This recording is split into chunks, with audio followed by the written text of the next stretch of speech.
ചോദ്യം ശ്രദ്ധിക്കാം. അർജുന ഉവാച ജായസി ചേത് കർമ്മണസ്തേ മതാ ബുദ്ധിർജനാർദ്ദന തത്കിം കർമ്മണി ഘോരേ മാം നിയോജയസി കേശവ. അർജുനൻ ചോദിക്കേ, ഉവാച എന്ന് പറഞ്ഞാൽ പറഞ്ഞു എന്നാണ് അർത്ഥമെങ്കിലും ഇവിടെ കോണ്ടെക്സ്റ്റ് അനുസരിച്ച് ചോദിക്കുന്നു. എന്താ ചോദിച്ചത്? ജായസി ചേത്, ശ്രേയസി ചേത്, ശ്രേഷ്ഠമാണ് എങ്കിൽ, ശ്രേഷ്ഠമാണ് എങ്കിൽ എന്ത്? കർമ്മണ, കർമ്മത്തെക്കാൾ, ബുദ്ധി, ബുദ്ധി എന്ന് പറഞ്ഞാൽ ജ്ഞാനം, തേ മത, അവിടുത്തെ അഭിപ്രായത്തിൽ, ഹേ ഭഗവാനെ അവിടുത്തെ അഭിപ്രായത്തിൽ കർമ്മത്തെക്കാൾ ശ്രേഷ്ഠം ജ്ഞാനമാണ് എന്നാണെങ്കിൽ, അർത്ഥം മനസ്സിലായില്ലേ? കർമ്മണഃ ബുദ്ധി ജായസി തേ മത ചേത്, കർമ്മത്തെക്കാൾ ജ്ഞാനമാണ് ശ്രേയസ്കരം എന്നാണ് അങ്ങയുടെ അഭിപ്രായം എങ്കിൽ.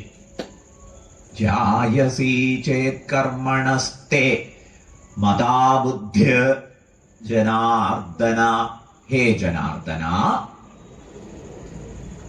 തത് കിം കർമ്മണി ഘോരേ മാം നിയോജയസി കേശവ, ഹേ കേശവ കിം ഘോരേ കർമ്മണി മാം നിയോജയസി, ഭവാൻ എന്തിനാണ് എന്നെ ഘോരേ കർമ്മണി, യുദ്ധകർമ്മത്തിൽ, ആയാസബഹുളമായ കർമ്മത്തിൽ,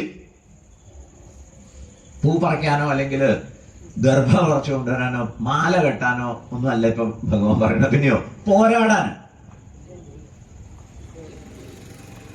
അങ്ങനെ ഒരു ഘോര കർമ്മത്തിൽ എന്നെ എന്തുകൊണ്ട് നിയോജയസി, നിയോഗിക്കുന്നു?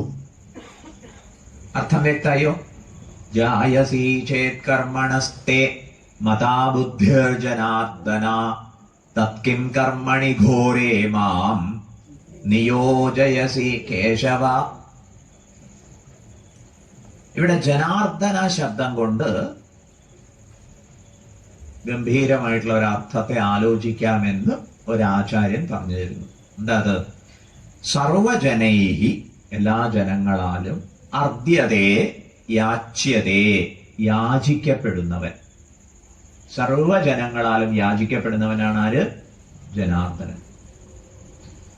എന്തിനു വേണ്ടി യാചിക്കുന്നു? സ്വാഭിലാഷ സിദ്ധയെ, അവരവരുടെ അഭിലാഷം, അവരവരുടെ ആഗ്രഹങ്ങൾ സാധിക്കുന്നതിനായിക്കൊണ്ട് ആളുകൾ ഭഗവാനോട് യാചിക്കുന്നു. അങ്ങനെ യാചിക്കപ്പെടുന്നവൻ ആരോ അവൻ ജനാർദ്ദനൻ. ഇതി തഥാഭൂതം ത്വം, അപ്രകാരമുള്ള ഹേ ഭഗവാനെ, അതിഭക്തം മാ, അങ്ങയുടെ പരമഭക്തനായ എന്നെ, ശ്രേയസ്സാണ് വേണ്ടതെന്ന് ഞാൻ കൃത്യമായിട്ട് അങ്ങയോട് പറഞ്ഞതാ, എന്നിട്ടും ഘോരകർമ്മത്തിലേക്ക് എന്തേ വലിച്ചഴയ്ക്കുന്നു? ഇതാണ് ചോദ്യം. എങ്ങനെ നിയോഗിച്ചു? കർമ്മണ്യേവാധികാരസ്തേ ഇത്യാദി വിശേഷേണ പ്രേരയസി, കർമ്മത്തിലാണ് നിനക്ക് അർജുന അധികാരം, തസ്മാത് ഉത്തിഷ്ഠ കൗന്ദേയ യുദ്ധായ കൃത നിശ്ചയ എന്നിങ്ങനെയൊക്കെ എന്നെ പ്രേരിപ്പിച്ചിരിക്കുന്നു. എന്തിന്? അടുത്ത ശ്ലോകം. വ്യാമിശ്രേണേവ വാക്യേന ബുദ്ധിം മോഹയസീവ മേ തദേകം വദ നിശ്ചിത്യ യേന ശ്രേയോഹമാപ്നുയാം. വ്യാമിശ്രേണേവ വാക്യേന, വ്യാമിശ്രം എന്ന് പറഞ്ഞാൽ മിശ്രീകരിക്കപ്പെട്ട, കൂട്ടിക്കുഴച്ച രീതിയിൽ വാക്യങ്ങൾ പറഞ്ഞിട്ട്, ഇവിടെ കൂട്ടിക്കുഴച്ച രീതി കൂട്ടിക്കുഴച്ച പോലെ എന്നാണ് അർജുനൻ പറയുന്നത്. വ്യാമിശ്രേണേവ, വ്യാമിശ്രീകരിച്ചത് പോലെ എന്ന് പറഞ്ഞാൽ എന്താ അർത്ഥം?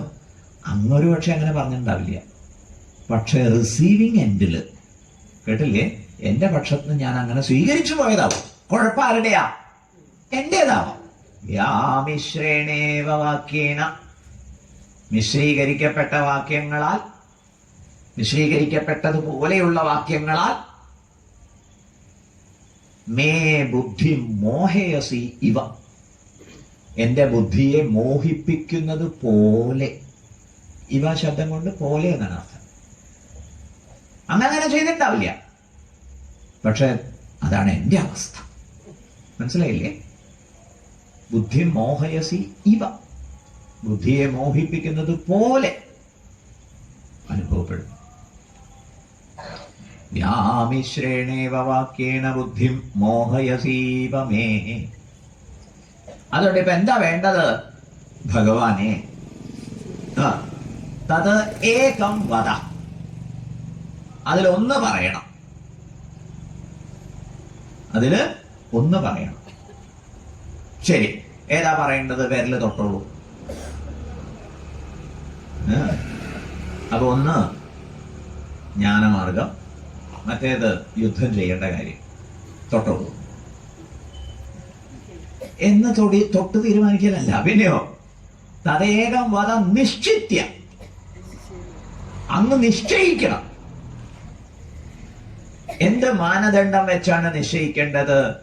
ബൈ വിച്ച് യേന അഹം ശ്രേയ ആപ്നുയ, യാതൊന്നിനാൽ ഞാൻ ശ്രേയസിനെ പ്രാപിക്കുമോ അത് നിശ്ചയിച്ച് പറയണം. അല്ലാതെ നറുക്കിട്ടെടുത്താ പോരാ.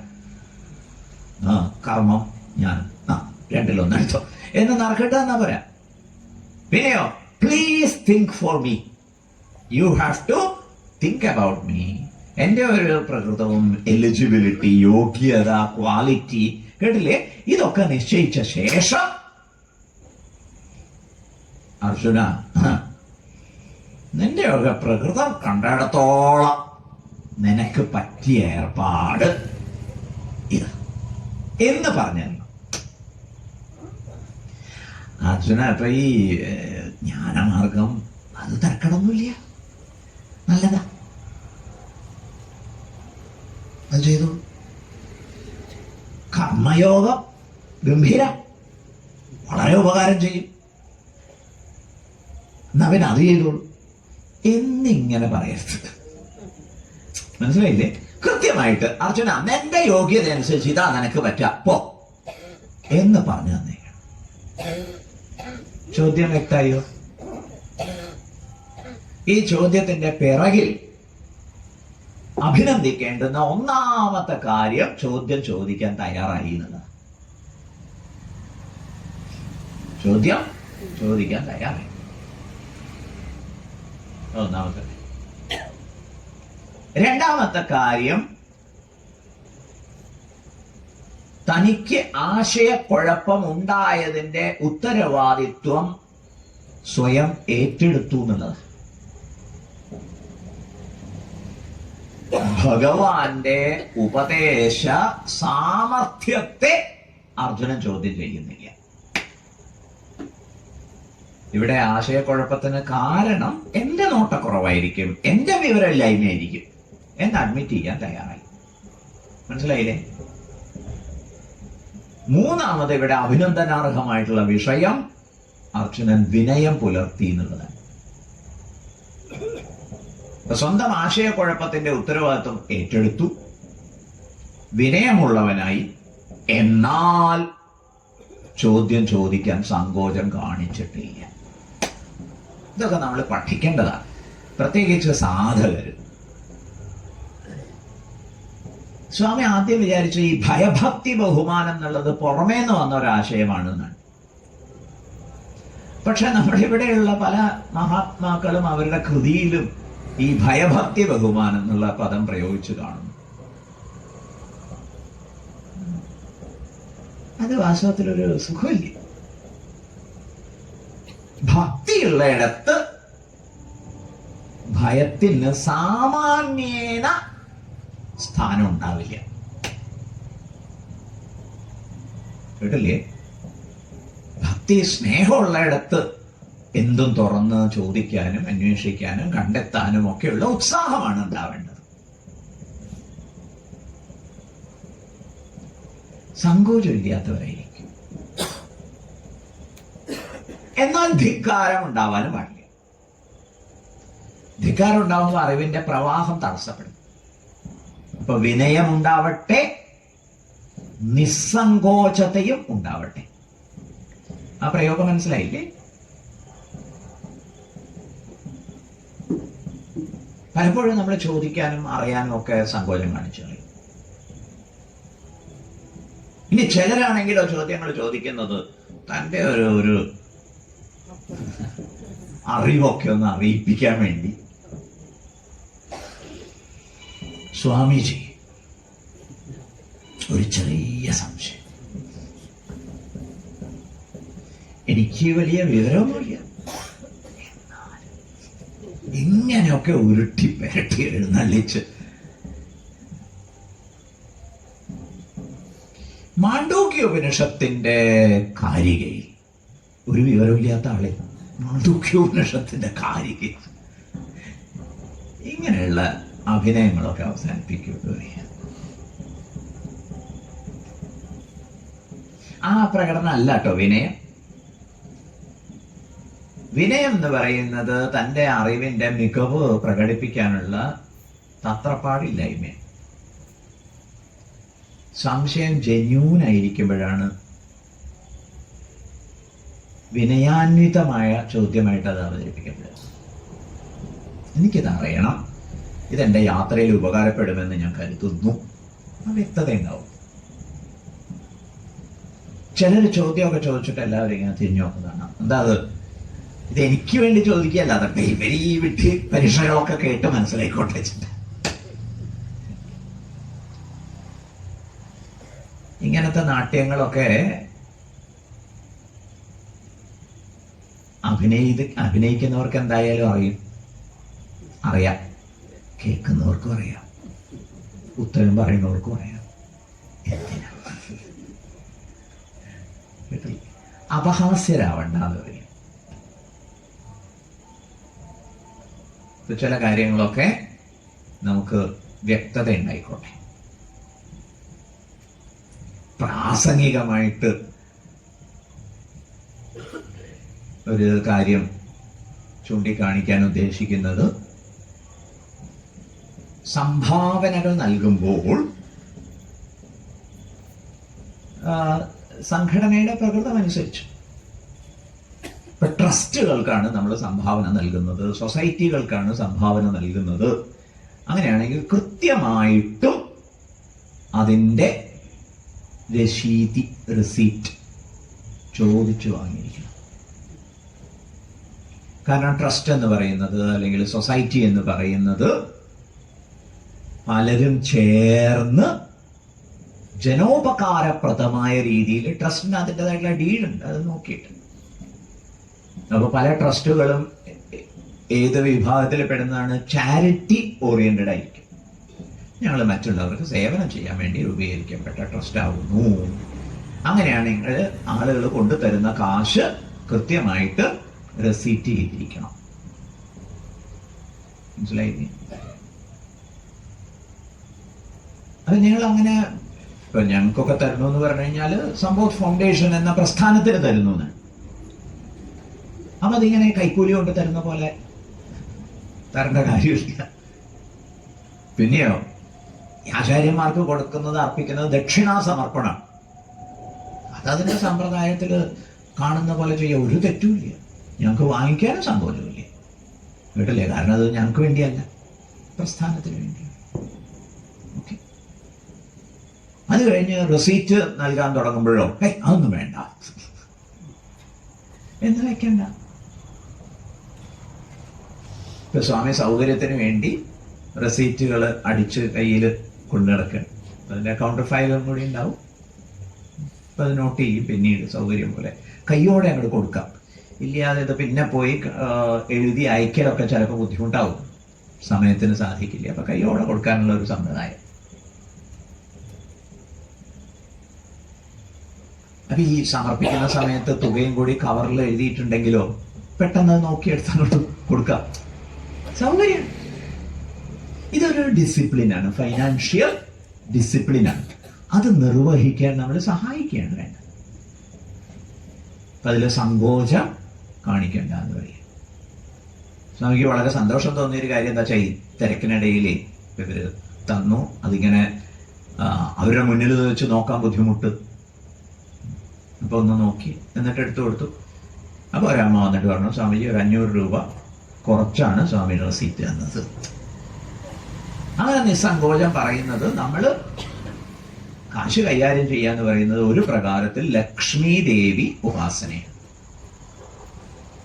അത് വെൽ ഡിസിപ്ലിൻഡ് ആയിട്ട് ചെയ്യണം. മനസ്സിലാവുന്നില്ലേ? ഇപ്പൊ വേണ്ടാത്ത കാര്യങ്ങൾക്ക് സങ്കോചം, വേണ്ട കാര്യങ്ങൾക്ക് സങ്കോചം ഇല്ലായ്മ, അത് ശരി.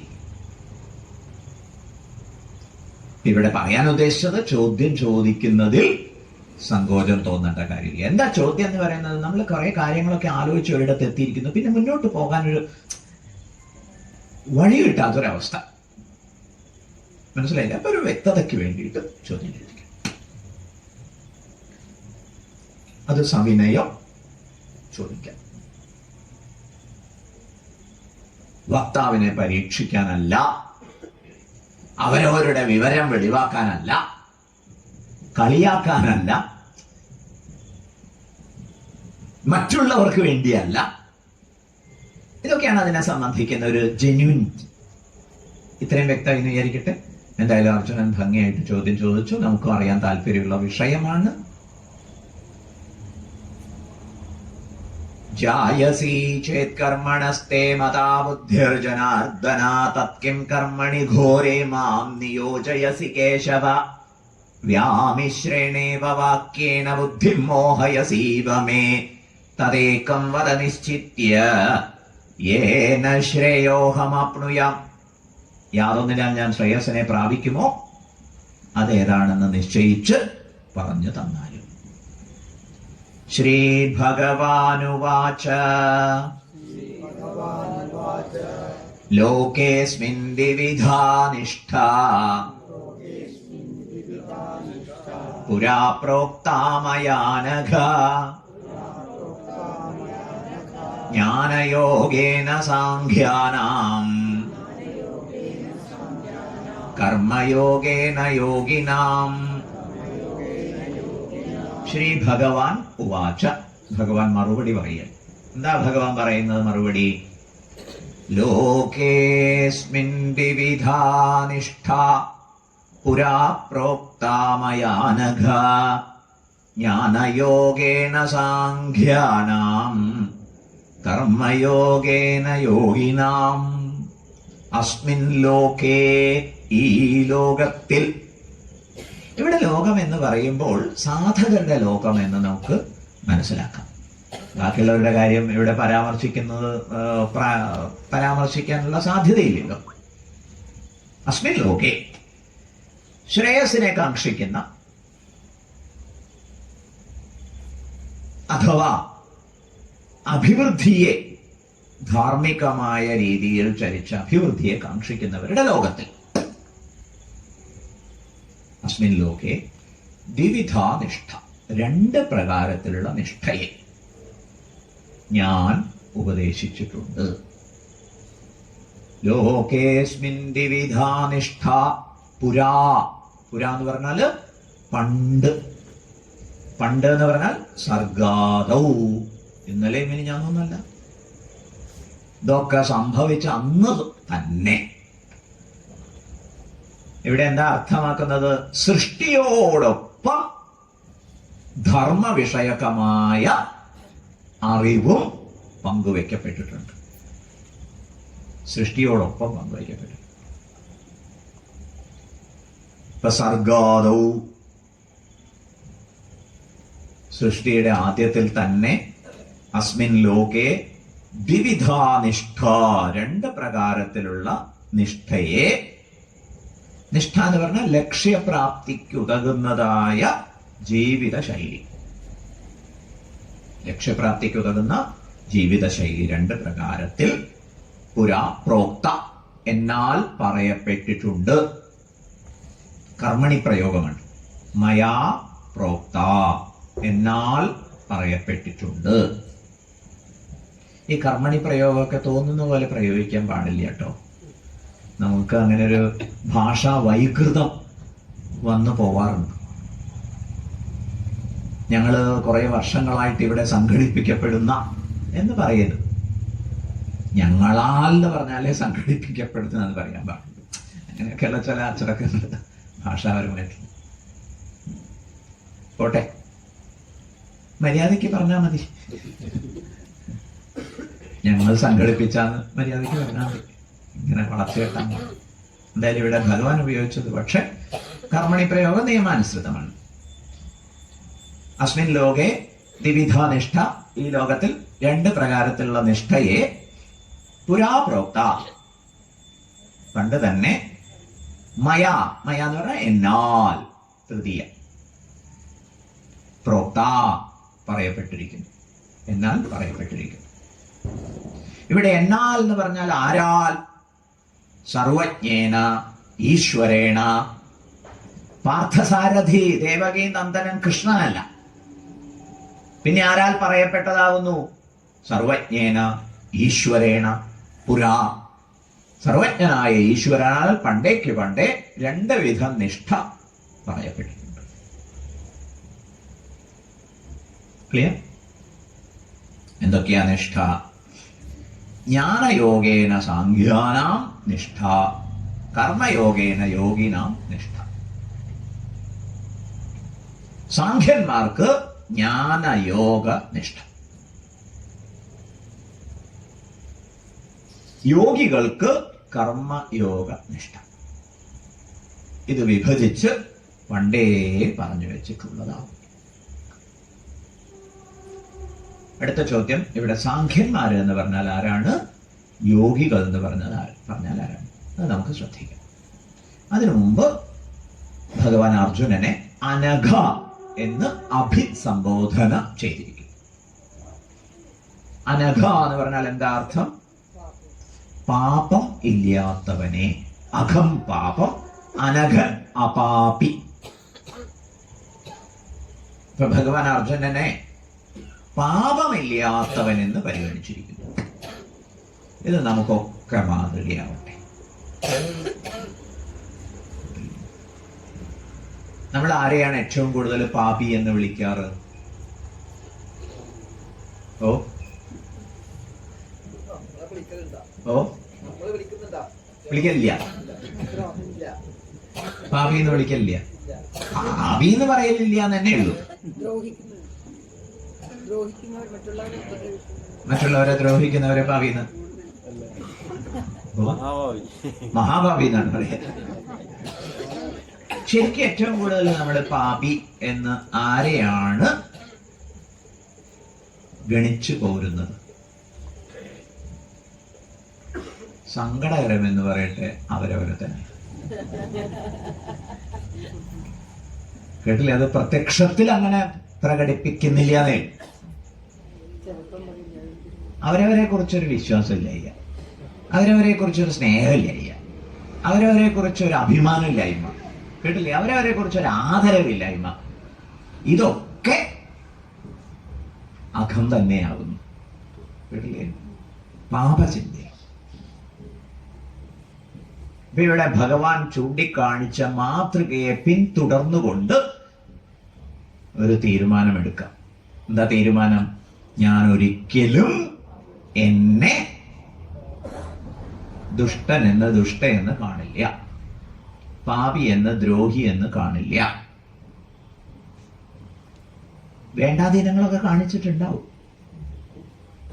പക്ഷെ അതിനൊക്കെ അപ്പുറത്താണ് എൻ്റെ സ്വരൂപം. അതിനെക്കുറിച്ച് ആലോചിച്ച് നമുക്ക് ഊർജം ആർജിക്കാൻ സാധിക്കട്ടെ. സന്ദേശം വ്യക്തമാണോ?